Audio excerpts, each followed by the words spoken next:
What is going on? I am so sorry for being late. My apologies for that. Hey, I got stuck in that drop off line, and y'all know how that thing goes sometimes. So I do apologize that I'm here. I'm coming in hot, but I'm here for an overreaction Monday. No catch today. No catch today, but we don't need him. No, you know what no catch means? It means I get to finish the sentence. No, man. Catches getting some R&R, man. This is that time a year where it's time to get a little bit of rest, man. We got Memorial Day, all kinds of things going on, but I still got a great topic that I really want to get into it with you guys. So make sure you just hit the like button, subscribe to the channel if you have not done so. Subscribe, just make sure you get all the notifications of things when I'm late. and y'all need to know what's going on. I'm in a good mood. Even though I was running on CP time, I promise you, I'm in a fantastic mood. Yes, Sark After Dark. We are live. This ain't no tape today. We're absolutely live today, man. I'm coming off, man. I had a great weekend. This real quick. I had a fantastic weekend, though. Man, like Friday. Just real quick highlights. Friday, my son, my oldest, I haven't really talked about this. Mike Torres knows about it, but my oldest son finished up his fourth and final tryout, made it through 4 rounds of the Austin FC Academy. He's a goalkeeper there. So no matter what happens, even if he doesn't make the team, it's still been a fantastic process, fantastic journey for him. Me and my girl, we went out on Saturday night. Sunday, my youngest son, played in his flag football championship. Yeah, they scored. I'm gonna later this week, man. I'll do some highlights. I'm gonna do some proud dad highlights though. But he scored 2 touchdowns in that game. Had a couple of pass breakups. They won 14-12. Got the little championship ring. Got a chance to meet Calvin Gilroy, who was out there. Shout out to Calvin for coming up and showing some love afterwards. After the game, it actually ended up being one of the officials in the game, and so which I didn't know until after the game. I don't know if I got any calls or not, but it was good to meet Calvin, man. I always appreciate when people come and show love, and he did a good job as officiating because I didn't really notice him, so that says a lot. They all did too, boy. There was one official though. This brother here, I was assistant coach, and our coach was kind of barking at him, and I was like, okay, this brother here gonna whip your ass. You might want to calm down, sir. You might want to calm down. Anyway, so I'm coming off a fantastic weekend, and I'm here in the building for that. Oh yeah, man. Does Texas get first dibs? Oh yeah, sure. Why not? I'll give them first dibs on the kids, but you know they're gonna have to hook me up with some real inside sources for that to happen. But anyway, let's get off of that for a second though. Let's talk about this thing. And I see Stoopsified is in here. I don't know what he's saying, but I see Stoopsified is in here. Good to see that you're back as well. In Text Blonde, I talked about you on Friday. I said I hadn't seen you in a while, Catherine, and so good to see you. I was like, Text Blonde must have got a boot up or something because I hadn't seen her in a hot minute. But anyway, so I went down this road, and I got a good overreaction for y'all today, y'all. And I went down this road, and I'll start basically by saying like this. There's an area that Steve Sarkisian is doing better than anybody in the SEC, any of his coaching peers. Well, there's one guy that's kind of tied, right? But for the most part, the majority of people, Steve Sarkisian has got them beat in one particular area. And then there's another one where nobody can touch Sark. Period. Point blank.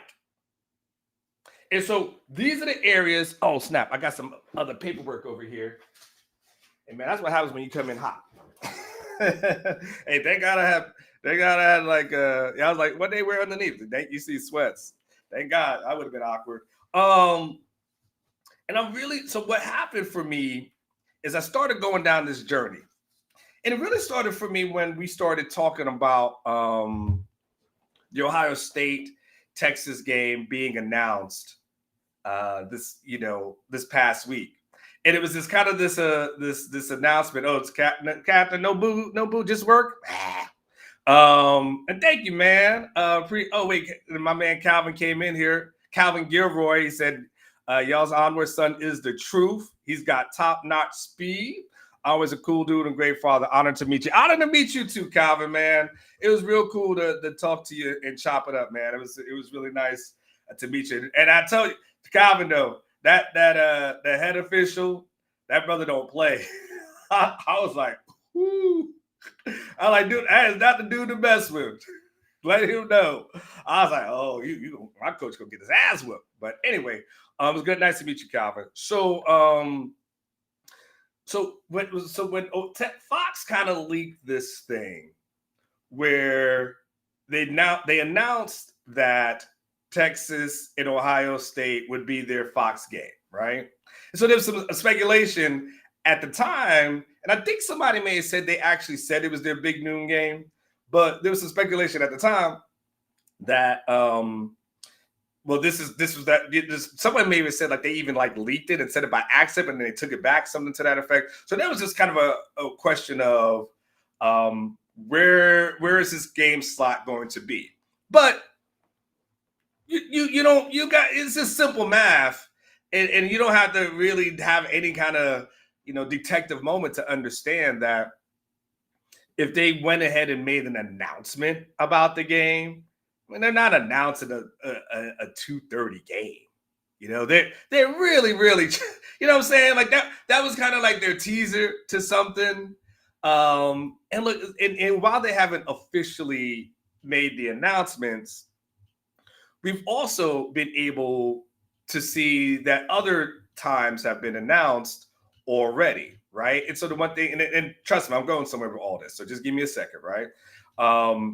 But we were able to see that the Florida State Alabama game on August the 30th, that one's going to be at 2:30 on ABC. We also saw, and if you haven't seen it, that's okay. We also saw that LSU and Clemson, that's going to be a night game, right? And so that game has been announced. So we already got the 2:30 slot taken care of. We already got the LSU versus Clemson as a night game on ABC. And so the reality becomes that's going to be the big noon game, right? I mean, because Fox doesn't. One thing about Fox is they found their sweet spot, and for Fox, their sweet spot is we ain't going to try to compete against those other programs, those other stations at night. Fox also has a baseball obligation at night anyway, and so that's just a wrap. So I started thinking, and let me just lay the groundwork for where I'm going. All right, so this is like this is our groundwork. This is the foundation, and then we'll build on it from there. So I started thinking about Texas going on the road versus Ohio State, right? And we kind of that's it's okay for us to look forward to that, right? And to try to start getting to that point, right? Because the coaches can take it one step at a time. That's all we got to look forward to. Literally, we got nothing else to look forward to. So, we started thinking to ourselves, okay, what about the matchups? What's that going to look like? Breaking in arch, you got new receivers, you got all these kind of things, right? Defensive line rotation, new kicker, boot punter, like all that. And then what is Ohio State lost, right? And so I started that's where it started with me.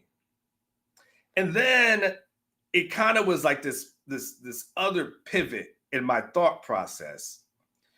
And it took me back to something that happened to me a couple of years ago. So I went to, and I covered Texas at Alabama 2 seasons ago? 2 seasons ago. And I got to tell you, I've covered a lot of things, right? I mean, y'all see stuff on here on the wall, Hall of Fame voter, all this kind of stuff, right? I've covered a lot of events. I've been to tons of Super Bowls. I was there for the David Tyree thing, catching on his head. Like I've been to a lot of different things, right? Bucks, all that kind of stuff. But that was one of the most memorable games that I've been a part of. And I've been literally around the world covering sports, right? And it was just the atmosphere in Tuscaloosa was amazing. I'm just talking about it was just a fun. If anybody took that trip, they will tell you that was a crazy atmosphere. The stadium was loud, it was rocking, right? Everything about that thing was amazing, right? I just love the experience. And then Texas wins, that makes it even better, right? So that happened. And as I was on the field, somebody from the Texas staff grabs me and they say to me, that's the reason why we practiced in the summer. I was like, huh? I said, that's the reason why. So what happened was, that's always when somebody started out, what happened was, but what happened was that summer, y'all remember 2 summers ago, where it was like over 100 degrees damn near every single day. We were dying. I don't think the lake has recovered since then, right? But y'all remember, it was like, I don't know, 40, 50 stepping days. And it was just every summer. And I know that seems like that now. Last summer could have been the same day, right? But it seemed like we were just dying. And so Texas was practicing in the heat.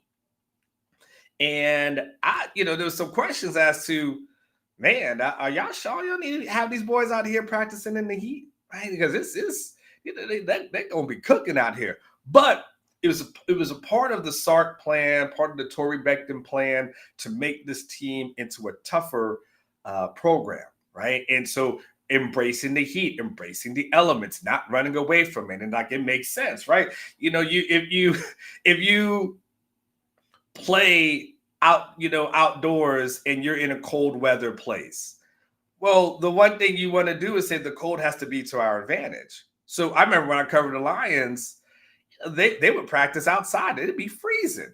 But they did that also to make themselves tougher, but also like they understood, sure, we're in the dome and we play there, but we also play against Green Bay. That's outside. We play against Chicago, right? That's outside. So they understood like the elements have to be to your advantage. And that's what Texas kind of started to embrace, is that the elements have to be to our advantage. People need to come here and it needs to work in our favor. But if we do this and we get through this, it's going to make us stronger, right? And so I thought back to that. And I thought back to how Sark really has done a really good job on the road and really good job in road games, because then, we had that thing. And then last year, Michigan happens and Texas goes on the road and they beat the defending national champions. Now, I know, hold on, because I know haters are in the house. We know haters are in the house. Haters are here. Haters are everywhere, right? And they're going to say, Michigan, I mean, they weren't that good, right? Michigan only finished with about 8 wins, right? So was Michigan really that good? How big of a victory was that? Well, I would say this is still the same Michigan team that did beat Ohio State towards the end of last year. It's the same Michigan team that did beat Alabama in a bowl game. So you can't have it both ways. You can't say they trash and Texas beat a trash Michigan team. Now, clearly they're not the Michigan team where Jim Harbaugh was and all those NFL stars were. But at the end of the day, if Texas had lost, would anybody said that? No. Right?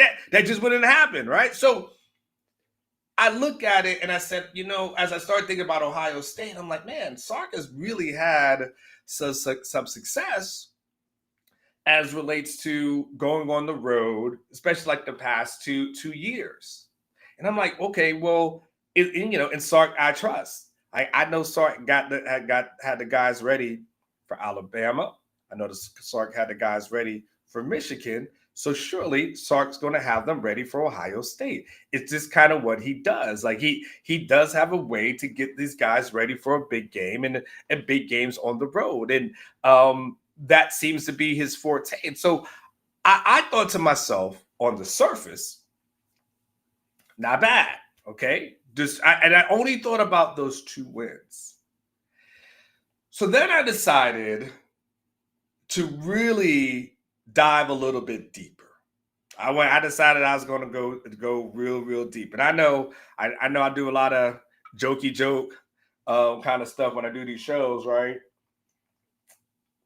But if you listen to the shows, one of the things that you'll know that I really actually like to do is I like to get into the stats and I like to get into the numbers, right?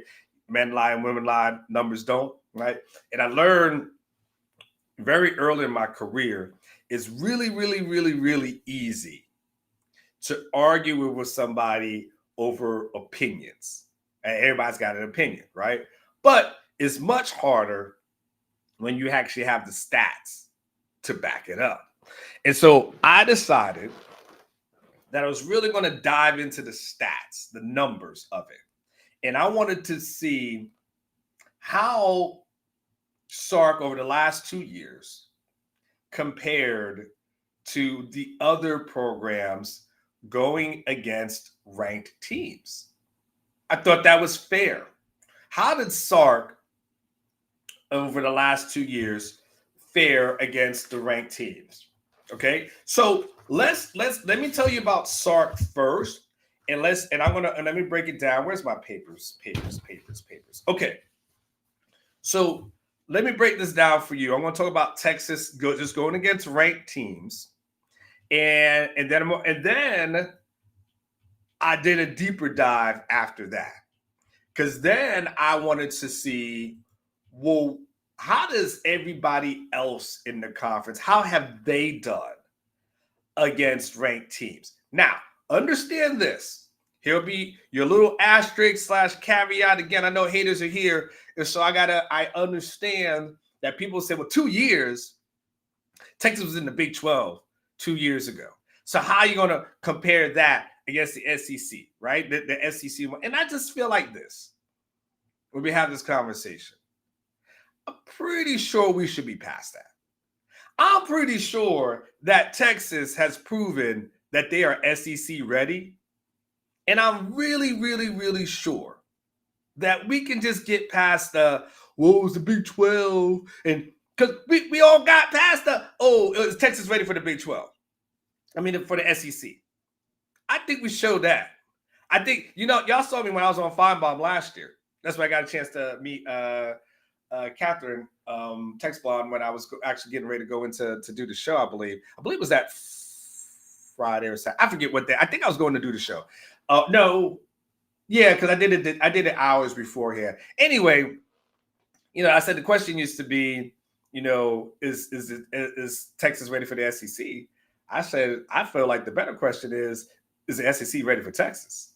Because Texas came in and showed out, and they really only lost to one SEC program last year. So when I feel like if I do a 2-year analysis, nobody can really throw water on what happened in the Big 12. I think we've seen that Texas is SEC ready, right? And so, by the way, Tracy, my man T, hold on, what you got? What you got, T? Since 2023, who's the better coach, Smart or Sark? And which SEC coaches are on the hot seat for the 25 season? You know what, T? I got all that covered. Because trust me, I got so many numbers for you. There'll be a little bit of math. I'm going to tell you that, T. There'll be a little bit of math. But we'll get into all of that. Now, look, if just to answer the first part of your question, I mean, Kirby beat him twice last season. So you got to give Kirby the nod. Okay, just if you're just talking about head to head. But if you're talking about hot seat guys, I'll show you the hot seat guys. That'll be real easy for us. All right. So Smart right now, and the hot seat, all the bad teams like the Mississippi States of the world, right? You put like a Levy kind of in the hot seat, and maybe an Arkansas-ish kind of thing. Yeah, I don't know if Venables is in the hot seat, but we'll get into that in a second. I maintain and will maintain that they can upgrade at the coach, but if they want to hold on to it, so be it. Let you keep getting your butt kicked in the Red River game, if that's what y'all want. So let's look at Texas over the last 2 years, okay? So in 2023, I went back and I went into my deep dive, okay? In between all the stuff I was doing this weekend, I also went and did deep dive into stats. So 2023, Texas finished 3-1 against ranked teams, okay? The teams that Texas beat that season was Alabama, who was ranked number 3 at the time. They beat Kansas, who was ranked number 24 at the time. Kansas was good back then, okay? Kansas State, they were ranked number 25 at the time. They had one loss, and that was to Oklahoma. All right, so they were 3-1 in those games. Okay, so last season, Texas goes 4-1 against ranked opponents. This goes. I'm putting this in the context of I was thinking about Ohio State, and I'm going back into the archives. Who were the wins are? Gotcha. So they go ahead and they beat Michigan, who was ranked 10th at the time. They beat Oklahoma, who was ranked 18th at the time. They beat Vanderbilt when Vanderbilt was actually still pretty good, 25th at the time. That was only, 3-point game? What was that final score? Something to that effect? Okay. And then they beat Texas A&M. And this is all regular season. I'm only doing regular season, okay? There's no need to do the postseason because in the postseason, everybody's going to be somewhat ranked at that point, right? So it doesn't kind of, that's a postseason kind of thing. That's a postseason, but that you should be ranked, especially you're playing a playoff team in the postseason. So I don't need to really get into that. The only loss that Texas had in the regular season was to Georgia, which we know, who was ranked 5th at the time. So essentially, Texas finished over the last 2 years, they were 7-2. Okay, 7-2 against ranked opponents over the last 2 years. They got Oklahoma with one loss, and then Georgia with another. So I said, okay, that was kind of my baseline of where I was starting. So then I was like, okay, well, I want to see what everybody else did. They don't really do you any good for this to be in a bubble, okay? So I'm going to show you some things here that I'm going to put on the screen, and this is going to answer a lot of your questions that you just had, because we're going to now kind of get into the numbers of some things, all right? All right, so that I'm probably going to take y'all off the chat down for a second so I can share this on the screen. Hold on one second. Let me do this. All right, and then all right, that's enlarged, okay? Hopefully, if you can't see it, don't worry about it. Well, here it go. So when I looked at the SEC's program the last 2 years against ranked teams, there's only 2 guys that are tied at this moment, and that's Texas and Georgia for having the best record against ranked teams over the past 2 years. Now, hey, I know I put stuff about road games, and you'll see that on the screen. Don't worry about that at this moment. Look, if you're watching me on your phone, you're screwed. You cannot see any of this, okay? So I'm sorry, but I will talk you through it, okay? But if you're watching this on your phone, you ain't got a chance. If you're watching this at the house, you're more than good at this point. So Georgia ends up being a team that's tied as well. So, okay, well, what did Georgia do the last 2 years? Okay, now Georgia 4-0 in 2023 against ranked opponents. Those opponents were Kentucky. They beat Kentucky. They beat Missouri. They beat Ole Miss.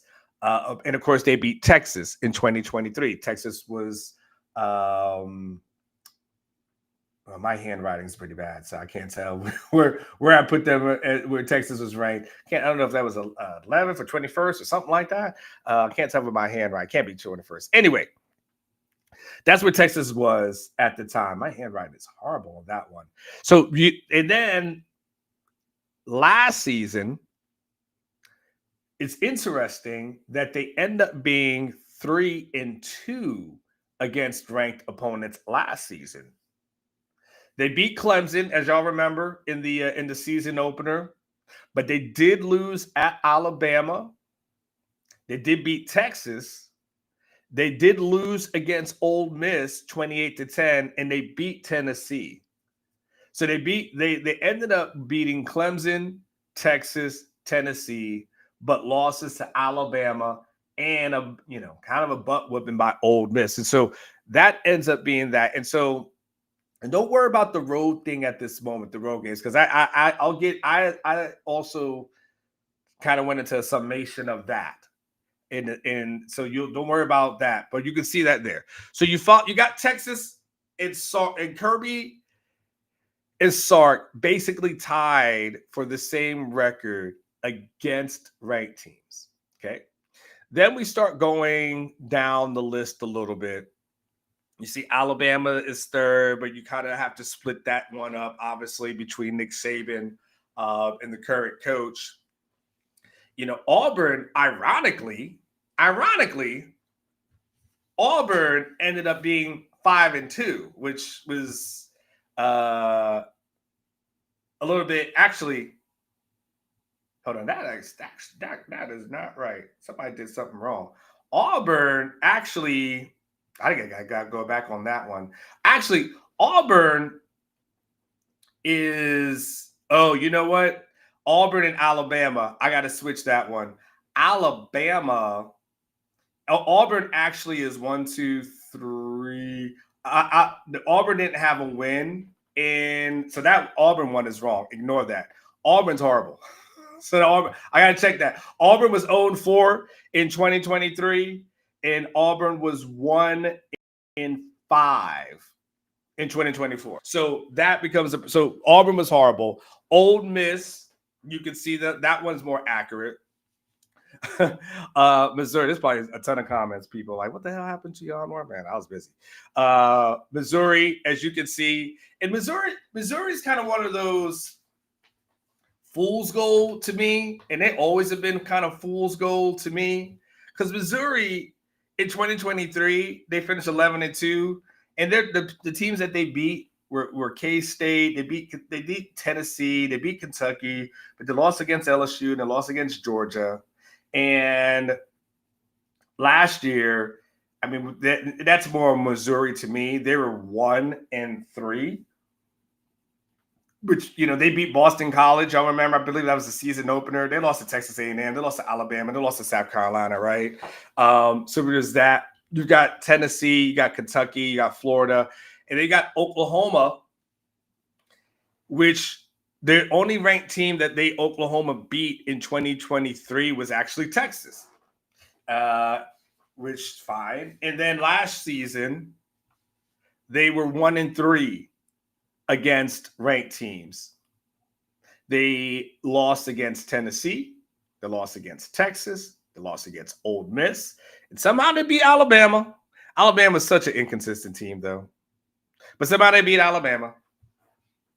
And that's where Oklahoma is. And again, when I start putting things in the top, the on the road, like I don't count neutral site games to me. Texas A&M right there. As you can see, Texas A&M have really has struggled against ranked opponents over the last couple of years. In 2023, as you can see, they were 0-4. They had losses to Alabama, Tennessee, Ole Miss, LSU. Last season, they go 2-2. Now they did play a lot of top ranked teams, right? So to their defense, right? But to their defense, I will come to their defense. They did play a lot of ranked teams, but they did lose to Notre Dame. They beat Missouri, they beat LSU, and then lost to Texas. So a little bit better than they were in 2023. But then you get into 2024, kind of average. But again, Missouri was ranked 9th. That they beat them, but and LSU was 8th. Texas was top ranked at Notre Dame. So there's that. And then the weird one to me when I started doing the stats was the LSU one. The LSU one became like the weirdest one because when you start talking about fool's gold, there's a lot of shell game going on at LSU because they lose to FSU in 2023. That's a neutral site loss. They lose to Alabama. They lose to Ole Miss. Their only win against a ranked opponent in 2023 was against Missouri. And then last season, they beat Ole Miss, but then they lose to USC. They lose to Texas A&M, and they lose to Alabama. LSU is just a fascinating school because at the end of the day, it's like a weird shell game. It's weird that LSU, 2 seasons ago they were 10-3. Last season they were 9-4. But now, T, back to your question. When you start talking about hot seats, well, here you go. And again, I think Oklahoma, we'll see what they do as far as that situation is concerned. Really, your hot seat starts becoming 14, 15, and 16, at that point. Arkansas, and maybe, and of course, Auburn. Well, no, Auburn. I think didn't Auburn just get a new coach in the off season? I feel like that may have happened. I feel like, but I might be wrong. I might be wrong. Hold on, let me see real quick. But let's see. I can't remember. I'm brain farting on this one. No, if Hughes Freeze, Freeze is still there, then he's got to be a hot seat guy. Then that becomes a situation where you go to SEC media days and you start looking at, and I did this a lot with the Big 12, and I would just start playing my guessing game, like who's going to be here when it's all said and done in next year, right? And so, and I'm like, So anyway, so Arkansas 2-9, Vanderbilt. It's interesting. Vanderbilt's only had one victory against a ranked opponent, and that was actually Alabama, when Alabama was ranked number 1 last season. And so that becomes a fascinating story about Vanderbilt. But that's a hard place to win. So it kind of is what it is. In Mississippi State, it's impossible to win there. You can't win in Mississippi State. They just don't have a base to recruit from. They don't have a ton where they can compete for the top guys in NIL. So Mississippi State, that's literally, it's almost a death sentence to you as a coach, right? If you can do that. So, okay. So that's kind of where that thing ranked outside of the Auburn thing, which I need to change. And I'm sure there's been a lot of people who commented on that on my column as well. All right. So then I was like, all right. So then y'all saw me with the road games. And here is where it got really interesting, where I've said, okay, well, what does it look like going on the road against ranked opponents? And this is where nobody can touch Sark in the SEC. Because when here's the number. Over the last 2 seasons, there's only one team that has been undefeated on the road. And that has been against ranked opponents, and that's been Sark with that 6-0 record.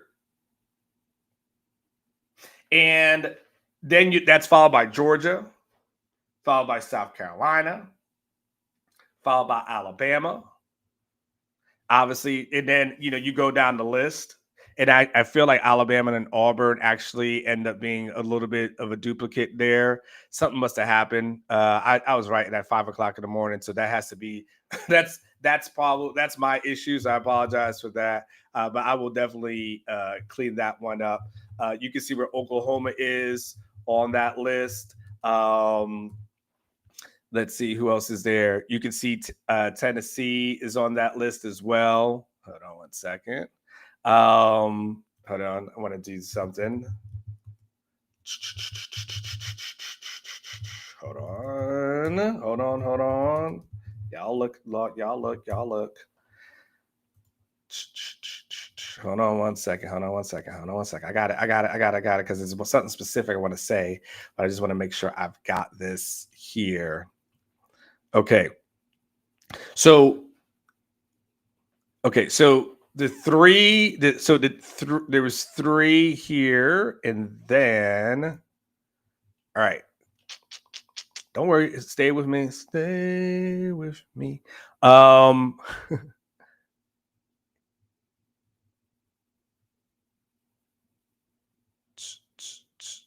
Okay, so I was just looking through the road wins and things to that effect. Okay, and so as you can see, that's where Texas is, and that's where Texas has ranked, and Mississippi State being a bad one, of course, Auburn being a bad one as well. So there it is. And again, I apologize. There was a little stuttering there. But again, Texas ranked against road opponents 6-0. Not bad. So that's where, yeah, Coach Top. there's some issues with the stats. I gotta go back. Not all of them. They're a little skewed, but not too bad. That's why I say I go back to when I think about Sark and I start thinking about Ohio State. I start thinking about his record against ranked opponents.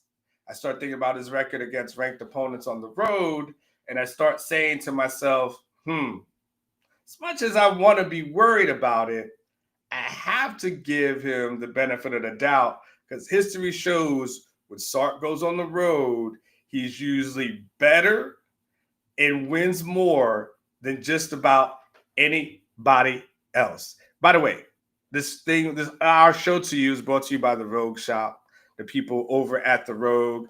Make sure you go and check them out. Give them a shout for best in CBD products. They've got stuff for your pets, all those kind of things. If you just chill out, relax, all those kind of stuff. Make sure you check out Rogue. Make sure you know Richard and Cher are good people. And then always use that promo code Orange Bloods, and you'll be fine. All right, y'all. That's it. See, the show gets shorter. There's no catch here. But we'll be back tomorrow. I don't know if he'll be here at noon or not. But if he is there at noon, I have to text him and see if he's going to be doing a noon show. If he is there, he'll be there for House Divided. If not,